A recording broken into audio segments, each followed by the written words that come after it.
कर्मचारी को minimum wage देने की बात करते हैं, कोई एक्सीडेंट होते कंपनसेशन की बात करते हैं, ईपीएफ एक्ट भी है, ईएसआई एक्ट भी है, सारे कानून के ऊपर लागू है, रिटायरमेंट के बाद पेंशन भी है, इसलिए इनको खत्म करो। एक झटके में सारे जो 44 लेबर लॉज थे उनको खत्म करके 4 लेबर कोड्स बना दिए। हायर एंड फायर, कभी लगाओ कभी निकाल दो, ऐसा इन्होंने कर दिया। बेरोजगारी चरम सीमा पर है, बेरोजगारी चरम सीमा पर है। इस देश में केंद्र और राज्यों में पीएसयूज में 60 लाख से ज्यादा पद खाली पड़े हैं, 60 लाख से ज्यादा। हम तो 2018 का जो पार्लियामेंट असेंबली का चुनाव था, यहां बीजेपी ऐसे बोल रही थी कि मिस कॉल मारो नौकरी पक्की, शायद पक्की होगी होगी, सबको नौकरी मिल गई होगी, यहां तो बेरोजगार होगा नहीं, क्योंकि मिस कॉल जब से अब तक तो मारी दी हो किसी ने तो। मैं भी पूछ रहा था, 5 साल हो गए, अब छठा चल रहा है, 5000 से कम को नौकरी दी है। ऐसे ऊपर वाले झूठ बोलते हैं इनके। मोदी साहब ने बोला था हर साल 2 करोड़ नौकरी दूंगा, तो आज 9 साल की गाथा गाई जा रही है, तो 18 करोड़ मिल जानी चाहिए थी नौकरी। अभी पार्लियामेंट में एक सवाल पूछ लिया कि आप ये बताइए कि अब तक इस सरकार ने कितने लोगों को नौकरी दी है। मालूम है क्या जवाब दिया? 7,10,000 को नौकरी दी है। और ये 7,10,000 नौकरी कैसे दी है मैं बताऊं आपको। ये जो दिल्ली एनसीआर क्षेत्र है, उसमें जो ट्रक चलते हैं, ट्रक माल होते हैं, पहले डीजल का जो ट्रक था 15 साल तक चलने की थी उसकी, अब उसको कम करके 10 साल कर दिया, मालूम होगा।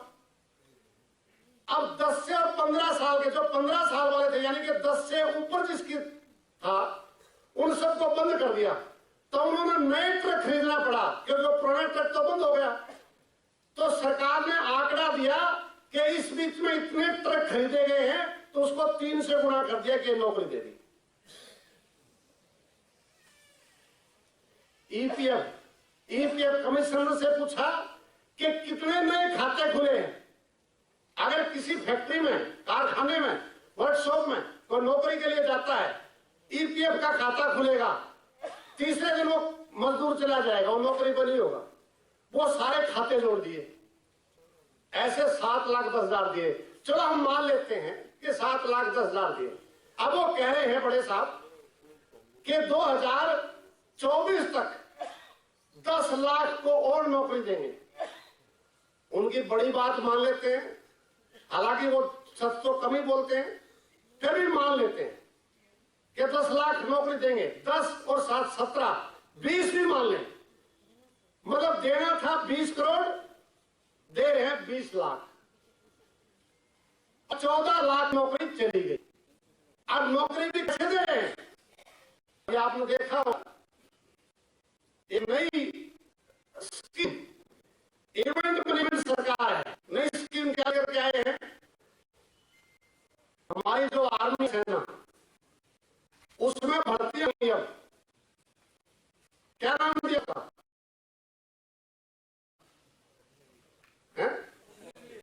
अग्निवीर। पिताजी बाद में क्या होगा, बेटा पहले रहेगा।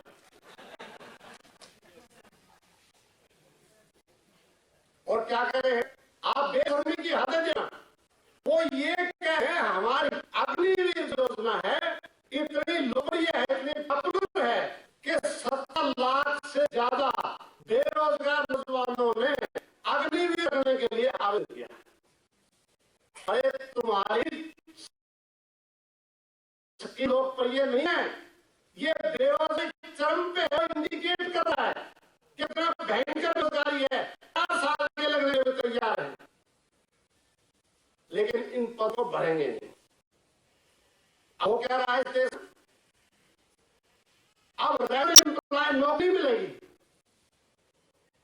अभी हरियाणा में एक कानून बनाया, JNK में भी है, गुजरात में भी है, शायद यहां भी हो गए। अब जो रेगुलर अपॉइंटमेंट है वो लगभग बंद कर और ठेके पर नौकरी लगाएंगे। उसका कौशल रोजगार निगम नाम दे करके इन फ्यूचर नौकरी रहेंगी तो कॉन्ट्रैक्ट पर लगेगी। जो पहले से कॉन्ट्रैक्ट काम कर रहे हैं वो उस निगम के अधीन काम करेंगे। उनको कुछ भी नहीं मिला, उसकी शर्त है। जैसे कि ये जो व्हाट्सएप यूनिवर्सिटी नहीं है, व्हाट्सएप यूनिवर्सिटी को तो समझते हो, उसकी पहली शर्त क्या है कि वो सदस्य वो होगा जिसमें बिल्कुल बुद्धियां हो। जो ये बड़े है वो जो ये तो आगे भेजेंगे, बुद्धि का इस्तेमाल न करें। ऐसे जैसे व्हाट्सएप यूनिवर्सिटी है, ऐसे ही उस कौशल रोजगार निगम की शर्त है कि जो इसमें आएगा कभी भी उसकी नौकरी पक्की नहीं होगी।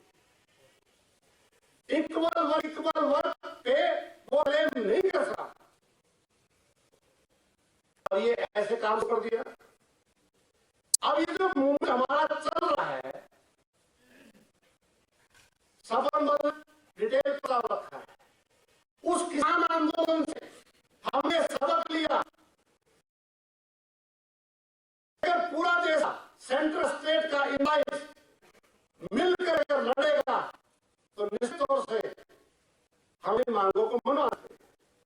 8 दिसंबर को तालकटोरा में नेशनल कन्वेंशन 10,000 से ज्यादा लोग हैं और सबने एक फैसला किया कि अब सहन नहीं होता, बर्दाश्त नहीं होता, अब हम लड़ेंगे और भिड़ेंगे सरकार के खिलाफ। पूरे देश में हम ऐसे ही ज्वाइंट कन्वेंशन करके आए और उत्साह है कर्मचारियों में, अपने आप को ठगा समझ कर रहे हैं। किसान ने ठग लिया। वो सोचते थे हमारे कर्मचारी कितने भोले हैं मालूम है? एक हमारे ऑफिस में हम ये कह रहे हैं और जोर देकर के कह रहे हैं इस भारत की सरकार को कि जो देश है ये कर्मचारियों का, किसानों का, मजदूरों का, महिलाओं का, नौजवानों का देश है। अडानी अंबानी का देश नहीं है। जान की बाजी लगाएंगे और इस देश को बचाएंगे, इस पब्लिक सेक्टर को बचाएंगे। इतना आसानी से तुम्हें बिकने नहीं देंगे। इसलिए अब आप देखिए हमारा जो पे कमीशन है, 8वां पे कमीशन अभी 2026 में ड्यू हो गया, अब तक गठन नहीं हुआ। ऊपर भाषण चल रहे हैं, देयर इज नो पे कमीशन इन फ्यूचर। क्या जरूरत है इसकी? कोई जरूरत नहीं है, उसका गठन नहीं हुआ। 18 महीने का डीए आपको तो मिल गया होगा। 18 महीने का जो डीए बंद किया था मिल गया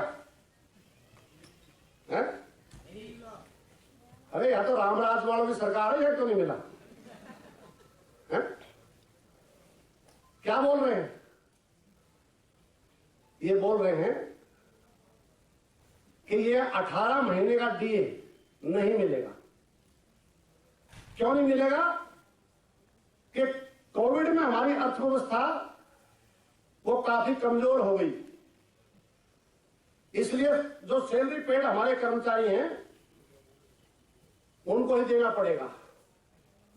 देखिए आप, हम बोलते हैं पुरानी पेंशन बहाल करो, पैसा नहीं है, अर्थव्यवस्था बैठ जाएगी।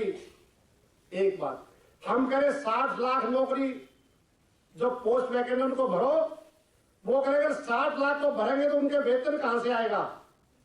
ये नहीं दे सकते हम करें 18 महीने का डीए दो, नहीं देंगे।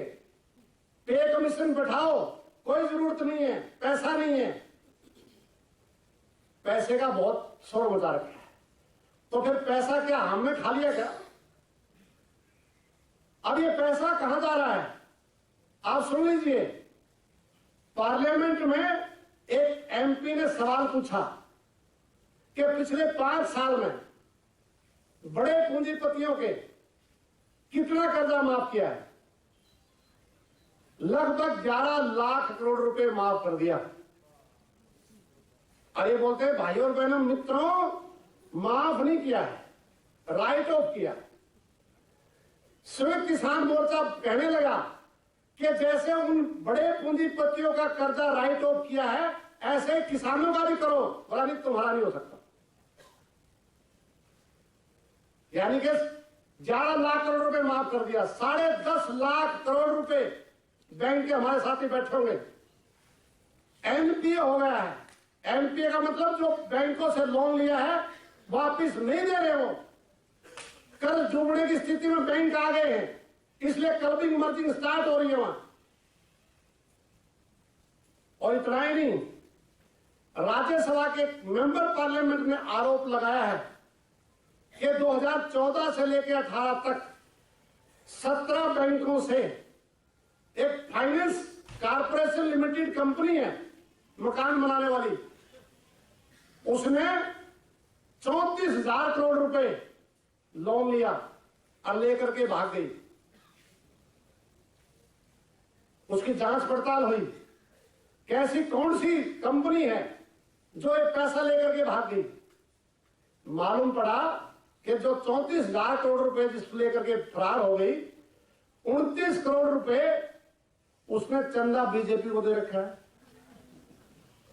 और भाइयों और बहनों मित्रों, ना खाएंगे ना खाने देंगे। ये क्या हो रहा है? और उसका नाम लेते हैं तो परेशानी हो जाती है, मिर्च लगती है।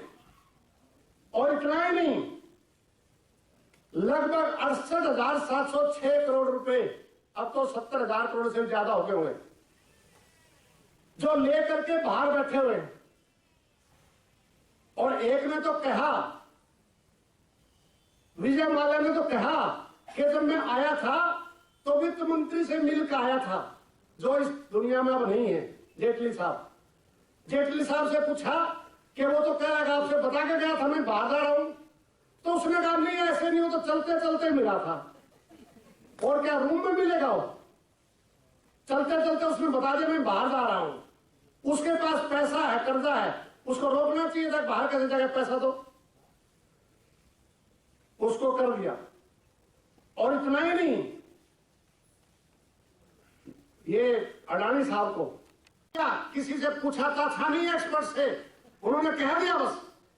अब कैसे होगा? 2 दिन तक मैराथन मीटिंग करके ये फैसला किया कि बात उसकी भी रह जाए और ये सिस्टम भी बच जाए। ये फैसला किया बत्ती बंद कर देना, लेकिन एसी, फ्रिज, कूलर बिना जरूरत के भी चला के रखना है ताकि खपत पैदा हो। बोलिए, तो होना क्या चाहिए था उसके बाद? होना ये चाहिए था 60 लाख जो पुरानी हमारी सैंक्शन स्ट्रेंथ है वो पद भरो, इनको मजबूत करो, कच्चे कर्मचारी नॉन रेगुलर को नियमित करो, आउटसोर्स को खत्म करो, इस ढांचे को मजबूत करो। लेकिन हमारे बड़े साहब ने, गाड़ी वाड़ी बढ़ी रही थी उस टाइम, क्या बोला? उन्होंने बोला कोरोना से डरो नहीं, आपदा को अवसर में बदलो। और मैडम सीतारमण ने फटाक से बदल दिया। उन्होंने क्या बोल दिया? उन्होंने बोल दिया नेशनल मुद्रीकरण पाइपलाइन योजना आ गई। वो क्या है पता है? उसमें फैसला कर दिया कि जो 31 मार्च गया है, ये पीछे 31 मार्च तक इस पब्लिक सेक्टर को बेच करके 6.5 लाख करोड़ रुपए इकट्ठा करेंगे। कितना इकट्ठा करेंगे? 6.5 लाख करोड़ रुपए। और उसके बाद क्या हुआ? रेल, तेल, भेल, सेल, बैंक, बीमा, पोर्ट, एयरपोर्ट, ट्रांसपोर्ट, बिजली, सबको बेचने के लिए फैसला कर लिया। और भाषण, भाइयों और बहनों मित्रों, इस देश को नहीं बिकने देंगे। ये देश बिक रहा है। इनकी हालत पता है क्या है? अब मुझे मालूम नहीं तुम हिंदी पूरी समझ रहे हो नहीं समझ रहे हो। इनकी इनकी हालत ये है, एक बस में कोई पैसेंजर हमारा सपन बल जैसा बैठा था, उनकी जेब कट गई। कंडक्टर ने कहा भाई टिकट लीजिए। इनको मालूम था जेब कट गई, में सोचे कंडक्टर भूल जाए आगे चला जाए, लेकिन उसका तो रोज का काम है। उसने कहा टिकट लीजिए। उसने कहा मेरी जेब कट गई है। कंडक्टर बोला ऐसे कहने वाले रोज मिलते हैं मुझे, या तो टिकट लीजिए या नीचे होइए। 10 किलोमीटर चलने के बाद अगरतला से उसने बस को रोक दिया और इनको नीचे उतार रहा है। इन्होंने डंडा पकड़ रखा है उस खिड़की का, ये नीचे नहीं उतर रहे, वो बस नहीं चल रही। पूरी जो सवारी बैठी थी वो गालियां दे रही हैं कंडक्टर को, क्या कर रहे हो, देर हो रही हमें। एक आदमी आगे से उठ करके आया, बोला भाई बस क्यों रोक रखी है। उसने कहा कि ये टिकट नहीं ले रहा, अगर कोई मेरा मालिक या इंस्पेक्टर आ गया मेरी नौकरी चली जाएगी। उसने कहा कितने पैसे की टिकट है, बोला 50 रुपए की। उसने 500 का नोट निकाला, उसको दिया, उसकी 50 की टिकट काटी, 450 वापस लिए, बोला बस को चलाओ। बस चल पड़ी। पूरी बस में चर्चा हुई कि ऐसे व्यक्ति हैं जिसकी वजह से पृथ्वी जचरी है, ना तो सत्यानाश हो जाए। सपन बल ने देखा भाई मेरी से जान ना पहचानना, इसने कैसे पैसे दिए। जांच पड़ताल में मालूम पड़ा जिसने टिकट कटवाई थी उसी ने जेब काटी थी इनकी। सारे देश को बेच रहे हैं, और इनसे बड़ा राष्ट्र भगत कोई नहीं, देश भगत कोई नहीं। देखो क्या हो रहा है, मतलब ये जो मैंने अभी मेगा सेल लगाई थी, ये सब बिकने लग रहा है और सब अमृत काल में हो रहा है। ये क्या हो रहा है? इसलिए हम ये कह रहे हैं कि ये जो निजीकरण की जो मुहिम तुमने छेड़ी है, इसके परिणाम हमारे सामने आ गए हैं।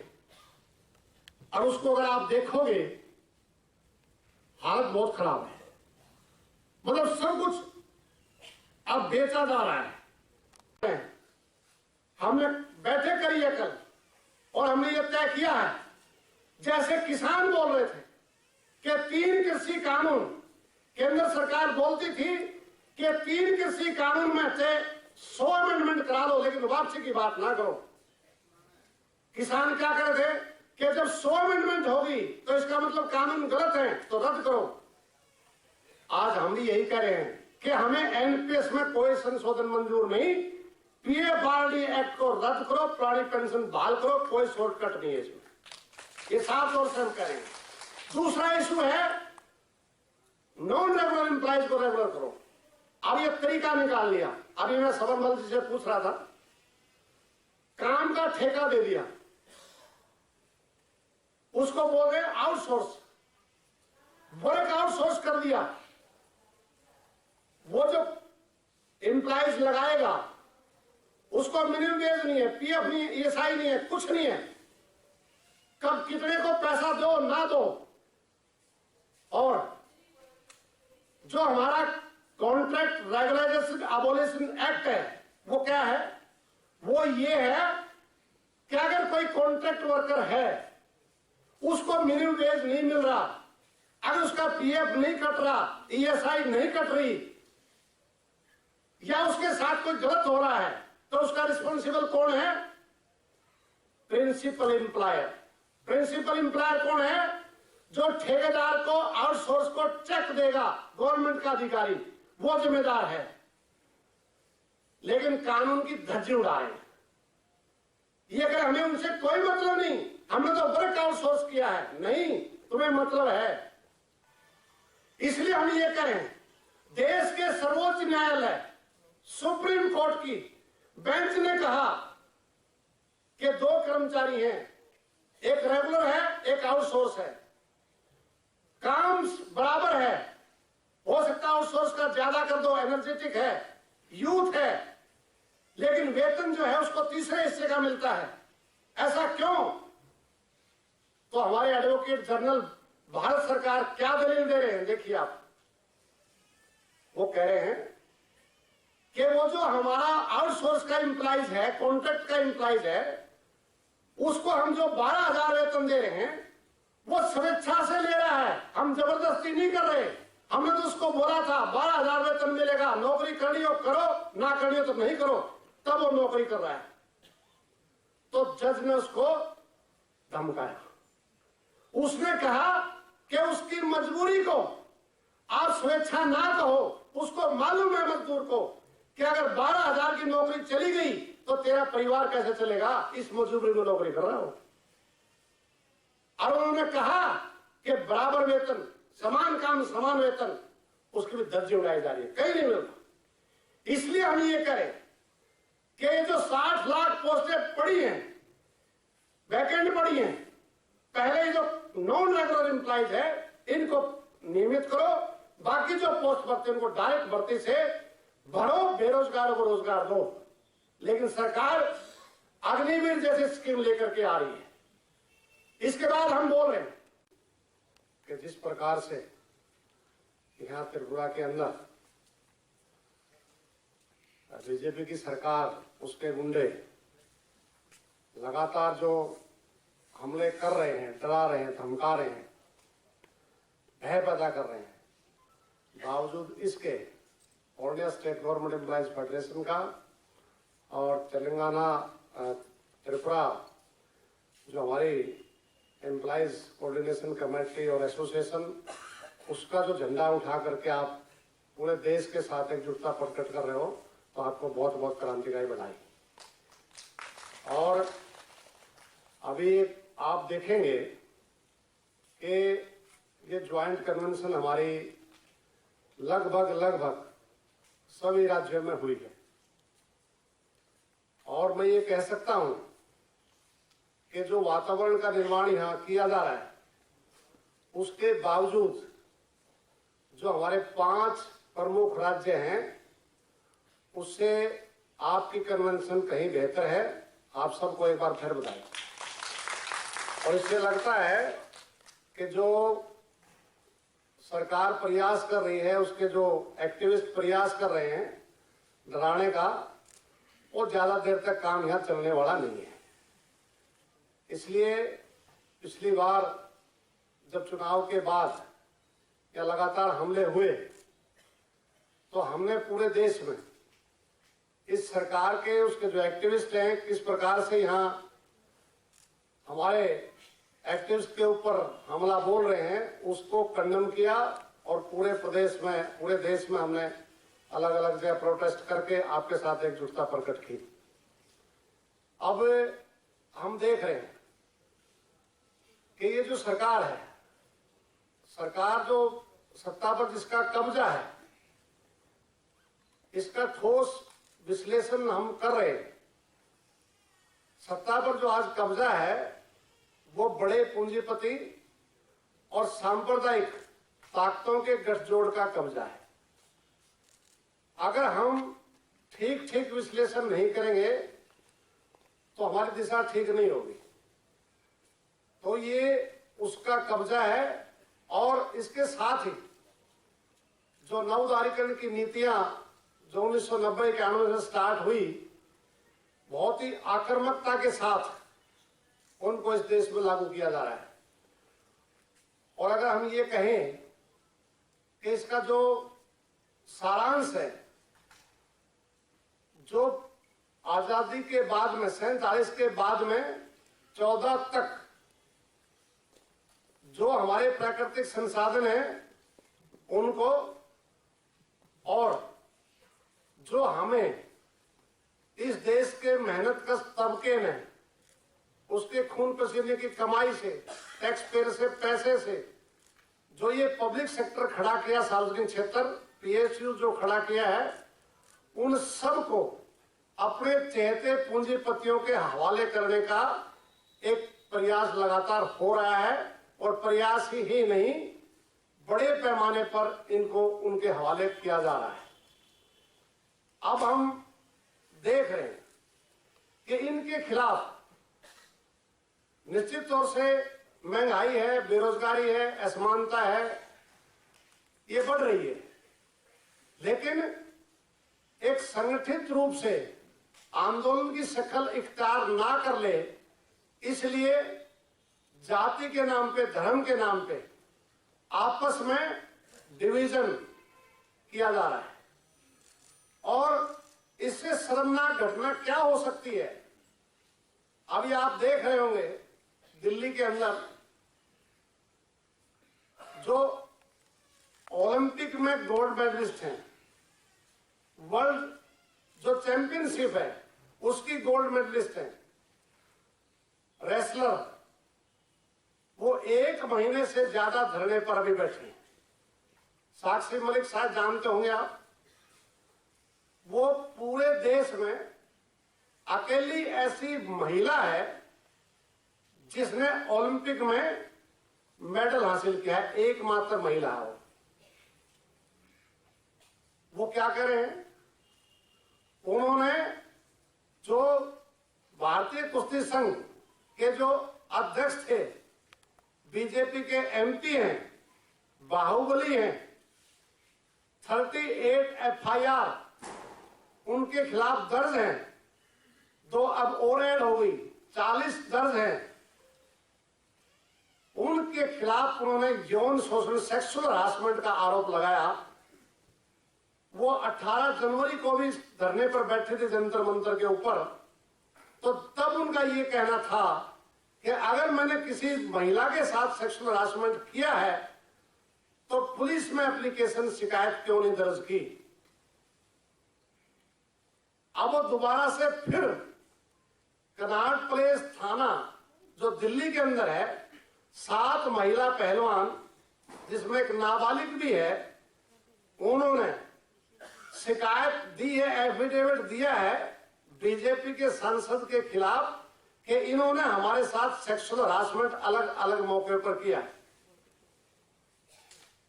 आप समझिए, उसके खिलाफ एफआईआर दर्ज नहीं हुई। एफआईआर दर्ज करवाने के लिए उन पहलवानों को सुप्रीम कोर्ट में जाना पड़ा। सुप्रीम कोर्ट के हस्तक्षेप से एफआईआर दर्ज हुई, लेकिन 1 महीने से ज्यादा का समय हो गया, उसको गिरफ्तार नहीं किया। और जब वो गोल्ड मेडल लेकर के आई है तो हमारे प्राइम मिनिस्टर ने चाय पर बुलाया। विनेश फोगाट उसके कंधे पर हाथ लग करके बोल रहे हैं पीएम साहब कि विनेश, आप तो मेरे परिवार के ही सदस्य हैं। आज वो परिवार की सदस्य रो रही है, कोई सुनने वाला नहीं। उनको भी ये लगता था कि तुमने इस भारत का तिरंगा, राष्ट्रगान विदेश में झंडा फहराया है तो तुम्हारी सुनवाई हो जाएगी, लेकिन सुनवाई नहीं हुई। उससे पहले आप देखिए किसान आंदोलन, 3 कृषि कानून के खिलाफ किसान आंदोलन चला। हम उस किसान आंदोलन के बीच में ही थे। उसको बदनाम करने के लिए क्या क्या नहीं किया। ये आतंकवादी हैं, ये खालिस्तानी हैं, इनके पास कनाडा से पैसा आ रहा है, इनके पास ऑस्ट्रेलिया से पैसा आ रहा है, ये पिज्जा खाते हैं, बर्गर खाते हैं, गर्म पानी से नहाते हैं, एक ही जाति के हैं, केवल पंजाब के ही हैं, केवल हरियाणा के ही हैं, और सब किसान हमारे साथ हैं।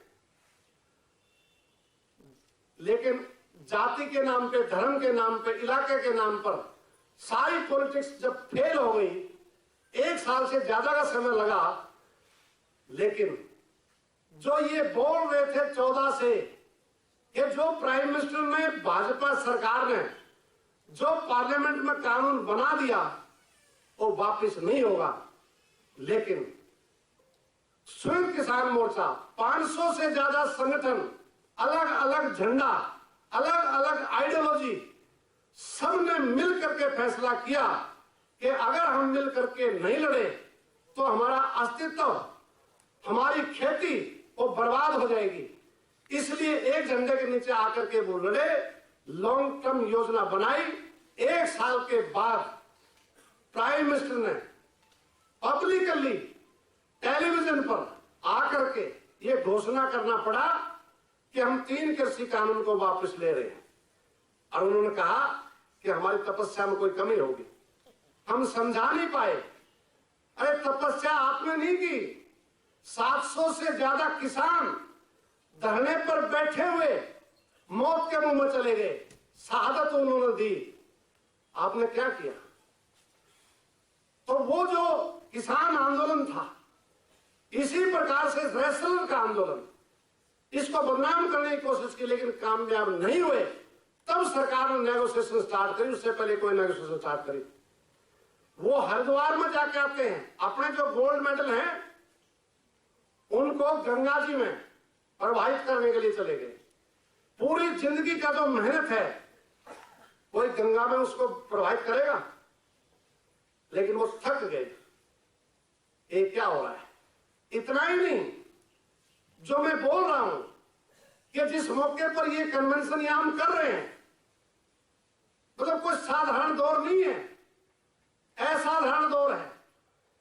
हमारे जो डेमोक्रेटिक जो राइट्स हैं, ट्रेड यूनियन राइट्स हैं, देश का कॉन्स्टिट्यूशन है, जो हमारे संवैधानिक संस्थाएं हैं, लगातार उनके ऊपर हमले हो रहे हैं। अभी पिछले दिनों आपने देखा राहुल गांधी के साथ क्या हुआ। राहुल गांधी ने और दूसरी पार्टियों ने, चाहे लेफ्ट है चाहे कांग्रेस है, तमाम पॉलिटिकल पार्टियों ने पार्लियामेंट के अंदर जो अडानी, उसको एक्सपोज किया। हमारी एजेंसी ने नहीं, विदेशी एजेंसी हिंडनबर्ग ने उसको बताया कि 2014 में जो अडानी 609 नंबर पे था, वो 2022 में 2 नंबर पर कैसे आ गया। कोरोना काल में जब लोग मर रहे थे, रोजगार छूट रहे थे, उस कोरोना काल में भी ये अडानी की जो संपत्ति है 750% कैसे बढ़ गई, इसका सवाल पूछ रहे थे। ये जो बेनामी कंपनियां हैं, जिसका पैसा लगा है, वो किसका पैसा है, उनको एक्सपोज किया। उसके बाद क्या हुआ?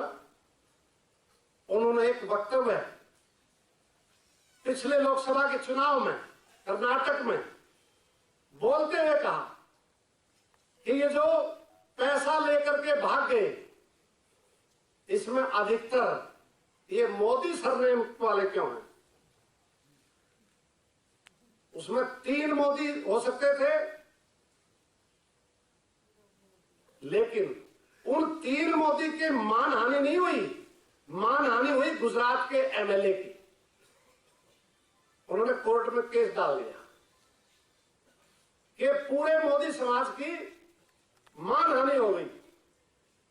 वो जो मजिस्ट्रेट था, उन्होंने उसको पेशी पर पूछा कि जिसके लिए वो बोल रहा है उनकी मानहानि नहीं हुई, तुम्हारी कैसे हुई? उसने सोचा कि ये मामला ठीक ट्रैक पर नहीं जा रहा, तो उस व्यक्ति ने हाई कोर्ट में जाकर के एप्लीकेशन दी कि मैंने ये जो केस फाइल किया है, मैं इस पर सुनवाई नहीं करना चाहता, इसको स्टे कर दिया जाए। हाई कोर्ट ने उसको स्टे कर दिया। वो ये कहती, प्रधान जी ये बताओ, वो जो 15 लाख रुपए आने हैं, वो चेक से आएंगे या कैश से आएंगे? मतलब उम्मीद है, मतलब झूठ इतनी सफाई से, इतने कॉन्फिडेंस के साथ बोलते हैं कि उनको उम्मीद है शायद अब भी आ जाए। ये हम क्या करें?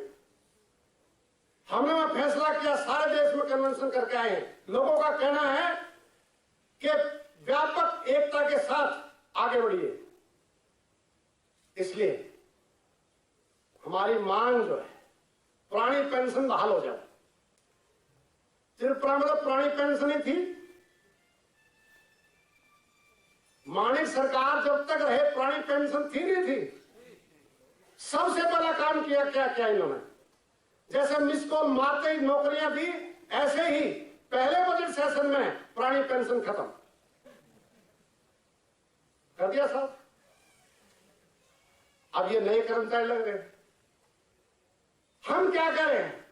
हम ये करें, इस पुरानी पेंशन इसको बहाल करो। हमारे बड़े साहब क्या बोल रहे हैं पार्लियामेंट में मालूम है? बजट सेशन में राष्ट्रपति के अभिभाषण पर धन्यवाद प्रस्ताव पर बोलते हुए राज्यसभा में हमारे बड़े साहब ने बोला, क्या बोला? पुरानी पेंशन जो बहाल कर रहे हैं, पुरानी पेंशन बहाली पाप है। राज्य सरकार इस पाप को ना करें। आज हम पूछ रहे हैं बड़े साहब से, अगर पुरानी पेंशन पाप है बड़े साहब, तो आप इस पाप में भागीदारी क्यों कर रहे हो? एमएलए एमपी सारे पुरानी पेंशन स्कीम के तहत पेंशन ले रहे हैं। आप बैंगन खाओगे लेकिन हमारे को परहेज बताओगे। आप खाओगे, हमें परहेज बताओगे। शर्म आनी चाहिए। और बड़े शोकाज अर्थशास्त्री बन रहे हैं। एक वो बिहार के उप मुख्यमंत्री, वो भी मोदी हैं। वो क्या बोल रहे हैं?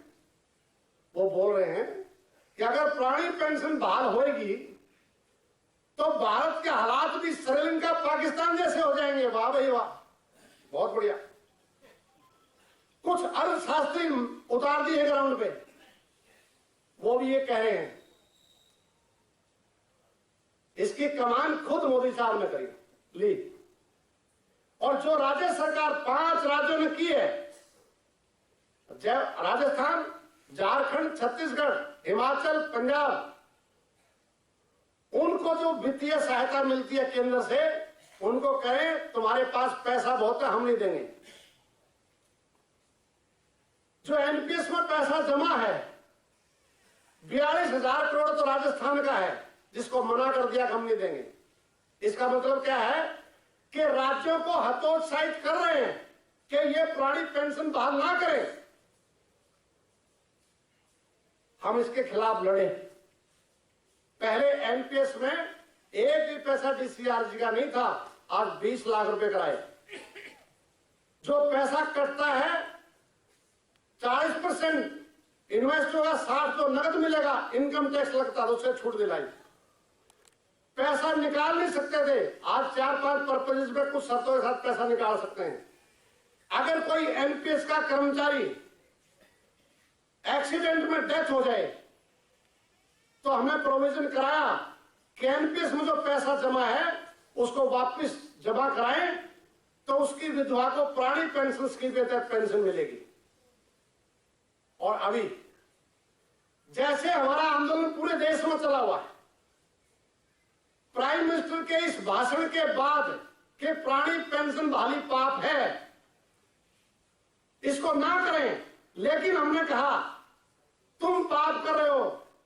ये पुरानी पेंशन बहाली पाप नहीं है, ये लाखों कर्मचारियों का अधिकार है। संघर्ष के दम पे इसको हम हासिल करके दिखाएंगे। उसके बाद हमारे आक्रामक तेवरों को देखते हुए फाइनेंस मिनिस्टर ने अनाउंस करना पड़ा कि फाइनेंस सेक्रेटरी की अध्यक्षता में कमेटी बनाई है। अभी 9 तारीख को उसकी बैठक थी। ये क्या करें, कोई बीच का रास्ता निकालो। अभी आंध्रा की सरकार ने एक स्कीम इंट्रोड्यूस करी है परसों, शायद आपने देखी होगी। वो जीपीएस है, गारंटी पेंशन स्कीम। लास्ट में जो हमारा बेसिक पे है उसका 50% डीए इंक्लूड नहीं है, 50% बेसिक पे का। लेकिन जो पैसा एनपीएस में कट रहा है 10%, सरकार का कर्मचारी को वो पैसा ज्यों का त्यों कटता रहेगा।